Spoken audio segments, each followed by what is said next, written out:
Okay, I'm going to go ahead and get started. So, as I said, my name is Dr. Brittany Merrill. I'm a postdoctoral fellow at the Center for Children and Families at FIU at our remote location in Western New York. And today we're going to talk about research informed learning supports for children with attention and behavioral challenges. So the webinar today is sponsored by the FIU Center for Children and Families of Western New York. FIU is one of the largest Florida state campuses and is present in many national and international communities. And our satellite office here is located in Buffalo, New York. And Dr. Fabiano, pictured there, has worked in the area for over 20 years. And together, our team studies effective approaches to help individuals with attention deficit hyperactivity disorder, or ADHD, across the lifespan. And our contact information is there, and also will be at the end as well. So the agenda for today is to talk about the challenges for students with ADHD and behavioral problems related to COVID-19. And then we'll talk a bit about strategies to support learning and behavior in the classroom, and then really zero in on a particular strategy that's very effective and supported by the evidence called a daily behavioral report card, or a DRC. So as you can imagine, children with ADHD may struggle with the return to school that is upcoming or maybe has already started for most of you as well. And childhood ADHD is characterized by symptoms of inattention, hyperactivity, and impulsivity that are beyond what you would expect based on the developmental level. And we know that childhood ADHD is incredibly common. So I'm sure you have all had students who have ADHD, so you're kind of familiar with the concepts. And in addition to these symptoms of ADHD, children have impairments across settings, most often at home and school.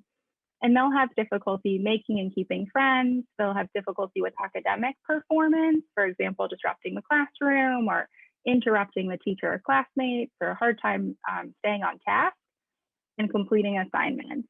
And then also their difficulties affect their family and home lives as well, right? They have a hard time following routines and they need directions repeated a lot. And this can be a stressful time for families if they've been home during the pandemic a lot more than they're used to.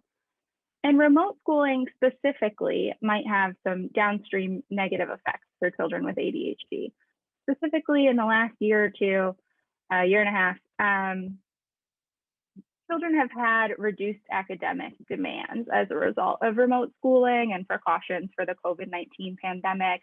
And that was highly logical, right? We had to prioritize children's functioning as a whole and family functioning and everyone's health and safety. And in the long term, it might be difficult for children with ADHD to get back to a consistent routine and schedule. So children with ADHD really benefit from having a consistent routine that they can count on and a schedule that they stick to. And at home, that's going to be less common. Schools are just more structured places than home environments. And in addition to these difficulties of kind of getting back to these routines that are so helpful for these kids, teachers also have particular expertise in knowing when kids' behavior is kind of outside of the normal range. So parents obviously know their kids the best, but teachers see a lot of different kids. And so teachers like yourselves are very good at knowing when something might be a concern, whereas parents might not really have anything to compare it to. And so these are things that haven't happened as much in the last year. And so you might have kids coming back to school who haven't been identified as having these difficulties because the teacher wasn't able to kind of notice that they might be struggling. And so to help you kind of prepare for this returning back to school and supporting these students, I'm hopeful to provide some strategies that will help with the challenges of returning to school. And so that you as teachers can really focus on and enjoy the positive aspects of getting back to a rewarding job that lets you have a positive influence on children's lives. And I know we all want to get back to normal as much as possible. And so now as I transition to talking about strategies, I also wanted to let you know, you can go ahead and raise your hand. If you have a question, there should be a kind of button to be able to raise your hand within the participants, and then also feel free to submit questions to the Q&A, and I'll get to those as well.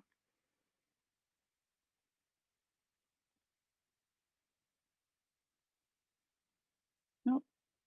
Sorry about that. Okay.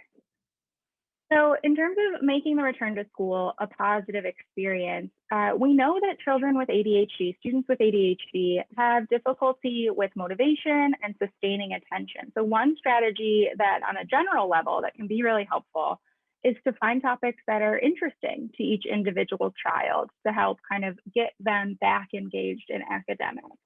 Given the last year and some of the reduced demands, they might have a harder time getting back into the routine and the groove of being expected to complete academic work. And so that extra little bit of thoughtfulness to try to think about how this might relate to the individual kid and how to get them motivated to participate. There are a lot of strategies to help with motivation. And when we talk about the daily report card, we'll get into that in detail. But right now, there are also some really simple ways to kind of change the structure of a classroom and the outcomes of children completing work that'll lead to better motivation. One really powerful tool is when-then contingencies. And so this is having children do something that maybe is less preferable to them, like completing a math assignment before, and then once they finish that, then they get to do something that they enjoy. So maybe having a quiet break at their desk once they're done with something. And this gives them a reward for getting their work done. And oftentimes in school and sometimes in our lives as adults, as I'm sure you can relate, we actually get kind of punished for getting our work done. So in school, kids might actually get more work when they get their work done. And then they learn, well, why would I get my work done quickly and efficiently if then I'll just get more work to do? So instead of giving them more work to work on, giving them something that they enjoy, that they can do for just a few minutes quietly afterwards. And then also catching the student doing what you want them to be doing, which is being engaged academically. So if they do seem like they're focusing, pointing that out and thanking them for doing that. I love the way that you're kind of on task. I can tell you're on task because you're looking at your work, and that can be really effective. In fact, some of the most effective skills that you can use incorporate staying positive, noticing the things that you do like that the students are doing, and using praise to your advantage. So of course, I'm not going to tell you how to teach. So in terms of instructional strategies to promote learning, you're the expert in that as teachers. In terms of instructional strategies that help keep kids who have difficulty with attention and motivation and behavior motivated and engaged, these are some slight tweaks that might help you out. And so in order to address attentional concerns, you can ask attention check questions or content kind of check questions really briefly in the classroom setting. So an example of this might be kind of asking students what page you just asked them to turn to, right? And using this as a positive strategy. So not only asking them if you feel like they didn't hear you, and so you're kind of catching them when they didn't do a good job. You want to catch them doing a good job because that will make them have more motivation later when we keep things positive. So just checking in kind of in a structured way or maybe a random way with a student to see like what page should I ask you to turn to? And if they answer right, you give a lot of praise for that, right? One way I've seen teachers do that is kind of have those like tongue depressor sticks in a cup of some kind with a student's name, so it's random. And that way you're not tempted to use this to kind of catch kids off guard because that can kind of be a more negative learning environment. Again, praise is your most powerful tool. And one great way that teachers have to use praise they have available to them is positive opposites. And that is thinking about the behaviors that your students are struggling with. And instead of kind of doing what we all do as people thinking about the negative parts of it, we want to think about what we want them to do. So instead of thinking this kid is always out of their seat, we want to think I should praise them when I see them in their seat. And instead of complaining that a child never raises their hand before they speak, you want to catch that child raising their hand the one time and praising them before they have a chance to kind of speak out of turn, because we know these kids struggle with that. And teachers also have other students that they can praise. So if you have a child who's really struggling to get their book out when they're supposed to and stay on track with the rest of the students, you can praise a student that does have it out already. And that can be really effective and operate as kind of a reminder to that student who's struggling that they should also have their book open to that page. And this will come as a surprise to no one, given what we've talked about and how routines are going to be very important, but they are going to be exceptionally important this year. And, we want to be kind. There might be more of a learning curve than normal. I'm again thinking of kids who, especially who missed, their kindergarten or first grade in person, when you're really learning those skills to be able to kind of sit in a class for a longer period of time. They're going to struggle with that because they probably weren't expected to do that at home. And so sticking to a routine and shaping their behavior to be able to follow that routine is going to be incredibly important this year. Okay, I'm not seeing any hands raised. So if you have anything, please go ahead and do that. I'm going to transition to talking about daily report cards for the rest of this.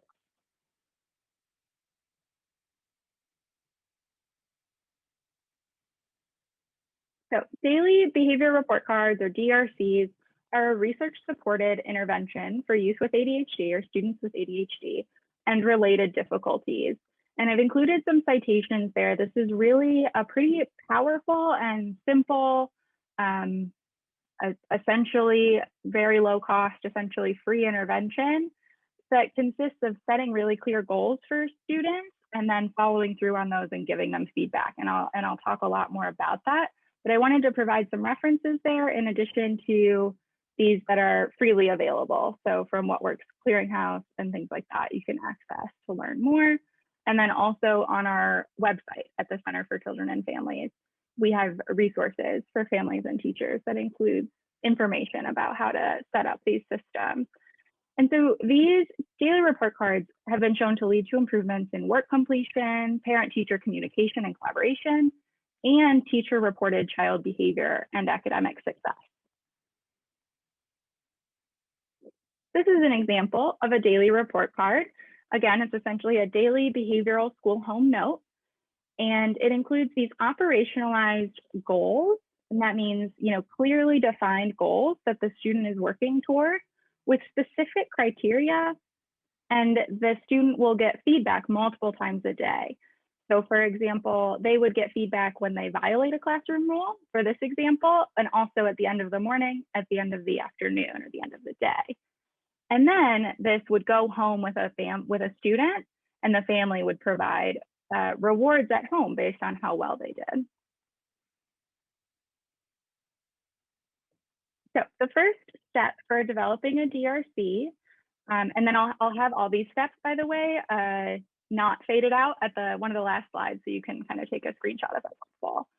So the first step is to operationalize the problem behavior. So we want to make sure that the behaviors themselves that we are targeting are specific, observable, and measurable.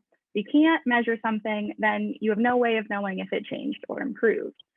And additionally, in keeping with having kind of a positive system of behavioral supports, we want to make sure that these goals are stated positively whenever possible. And in most cases, it is possible to do that. So how do we make them specific, observable, measurable? For example, instead of being concerned that a child is hyperactive, you might want to think more about what is the behavior that's causing problems or impairments for them in the classroom. So is it that they're hyperactive, or is it that she's really kind of out of her seat all the time and it's just distracting for the other students? And so the problem is that it's distracting other students, and perhaps also that she's not getting her work done when she's out of her seat. And so that's much easier to observe and then measure, as opposed to just kind of her hyperactivity that day, which is a lot more subjective and not really clear what that means. Another example, instead of thinking about a student who's just really distractible and he needs to improve on that, you might think about, well, what problems is it causing? And what is something observable that he's doing that is because of this distractibility? because the alternative is to just kind of observe that student all day and see, every time they seem to look away, they might be off task, and that would be the only way to measure that, which you as teachers definitely do not have the time to do for each student, or even for the couple of students with ADHD in your classroom.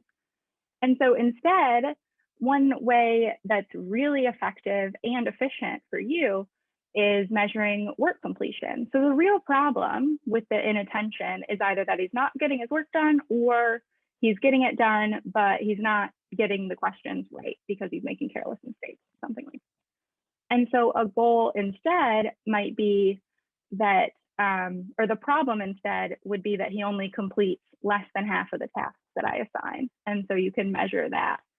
And then the goal for the first one that I talked about, we want that to be positively stated. So the goal for that child might be stays in their seat with 2 or fewer rule violations in the morning and in the afternoon. Whereas a goal for the second child might be complete 60% of assigned work during class. And I'll talk more about how to set the criteria now, because I know 60% might feel like not enough at all. So let's talk about that. So ideally, in an ideal world, you want to set the criteria for the goal based on baseline data, right? So you want to measure for a week or two how often that behavior is happening, so then you can set the criteria for the goal, the number of the goal, to challenge them just a little bit. So for the child out of her seat, you would ideally want to have some information where you track that for a couple of weeks, and maybe she's getting out of her seat 3 times in the morning and 3 times in the afternoon. So then you would probably set the goal to 2 times. And for the child completing their work, it might be a little bit easier because you probably do have grades. So you can just look back and see how much of their work are they completing during the class period, and then set the goal based on that. After you get the baseline data, you also want to think through the measurement period. Do you want to break up the daily report card by subject area or by morning, afternoon? Tend to be the 2 most common ways to do it, but there's other ways to get creative as well. And then you want to set the child up for success. And this is really critical for the criteria. You typically want it to be about 20% more difficult than how they're doing now. So if right now the child can complete about 10 math problems during math class, we want to set the goal of about 12 to complete. So even if that only gets them to about 60% of the worksheet, that's still an improvement, and we want to see small improvements, and then we want to provide a lot of positive feedback for those small improvements. So you should be able to meet the goal. The child should be able to meet the goal about 70 to 75% of the time. And this is an example of a daily report card in which the child they're targeting asking for permission before leaving the seat, raising the hand, and then completion and accuracy, which are incredibly common targets. And then you kind of add up what's the percentage of the goals that they met that day. This is an example of a not so good DRC. So this includes a key here you can see, but these goals are positively stated, which is good, but they don't have a clear criteria.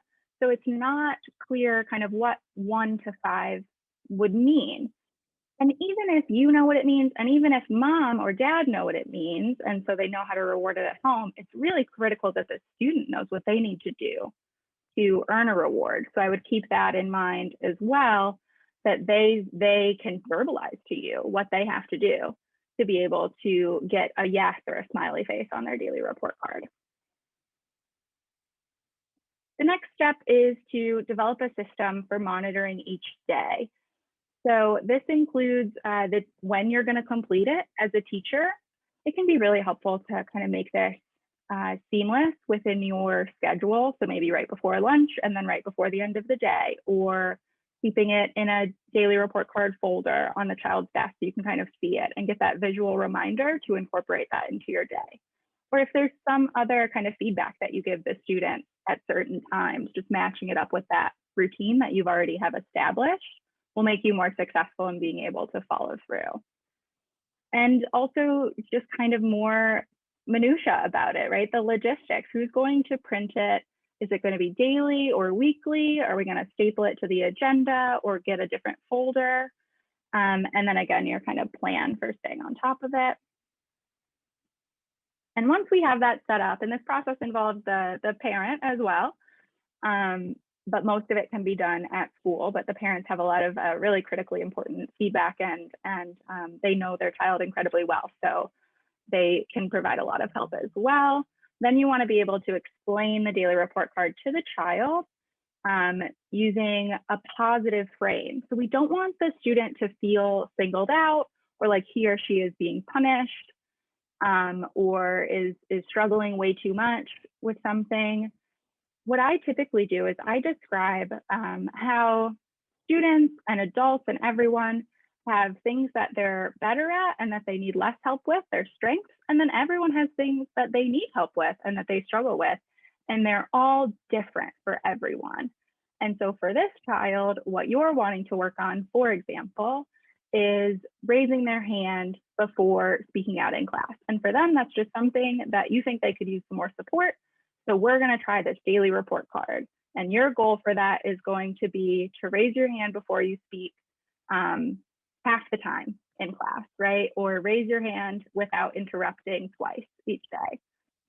And this makes it kind of positively framed for the child. In terms of the home reward chart, I'll just show you an example. We have resources online. This would really be for the parent to develop, but you might give a reward in the classroom, especially for younger kids. And we'll talk about those as well. So example rewards for home are things like dessert, staying up a little bit past bedtime, choosing music on the drive home, screen time, and other things that the child might suggest. And then what we also tend to want is for families to develop weekly rewards as well, so that the child can kind of maintain motivation throughout the week. So even if they, for whatever day, don't care that much about getting dessert that day, maybe they're working towards going to the movies, so they're still going to try to do their best that day.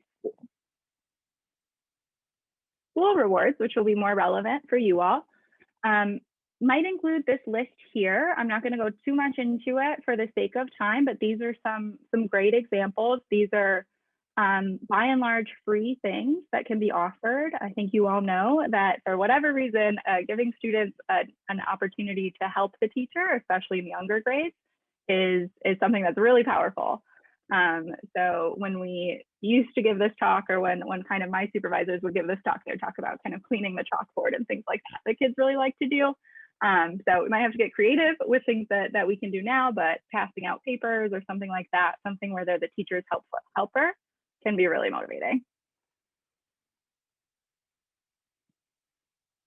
And then the last step is to monitor and modify. So as I mentioned before with the criteria, we want kids to be able to meet their goals about 70 to 75% of the time. And this is really important for the monitoring and the modifying of the daily report card and the goals.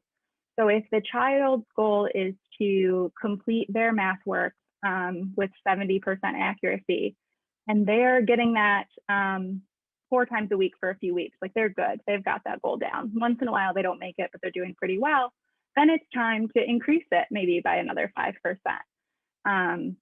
to a place that's reasonable. We wouldn't want to set accuracy above probably a B or so, whatever you think is reasonable for that child. And the same with if they're really having a hard time. So if they're really having a hard time getting that 70% or 80% accuracy, maybe it was set just a little bit high for them. And so you move it down a little bit, and that way they can experience success, and that can be really motivating. And then you can move it back up when they're ready and meeting it. I'm just going to pause here with all the instructions kind of available in case you want to take a screenshot. And this will be available too, and I believe we're going to email it out. Okay, before I end for any questions, there's also a lot of ways to kind of get creative.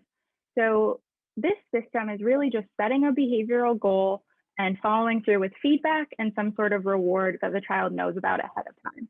So we can use this to apply to so many things. So maybe children with ADHD are often on stimulant medication and they're not eating lunch. I've experienced that with my patients before. And so them drinking their Pediasure at lunch was one of their goals. And so they were motivated to do it. We just put it in the system. And there are some other creative ways to creative things that you can target. You also want to integrate this with what you're already doing. So if you're using Class Dojo, think about how these principles might apply. So setting a really clear goal for a student. And there's differences developmentally. So in elementary school, especially early elementary, it might be reasonable to have a prize box. Whereas in middle school, maybe the student just needs to bring up their agenda and then the teacher signs off that they've written down the homework assignment. That tends to be a good target because that's something that really gets in the way of their grades. And then I'll just leave this up. So again, the Center for Children and Families of Western New York, our contact information is there, including my email and our Instagram and Facebook social media sites. And I'll leave that up. I don't see anything in the Q&A, but please feel free to raise your hand or submit questions. And thank you so much for your attention and time. And then we also have, I'm still not seeing anything, a research study going on if you're interested. So if you know a child who has trouble with ADHD behaviors at school or difficulty with attention and behavioral problems, you can refer them to us.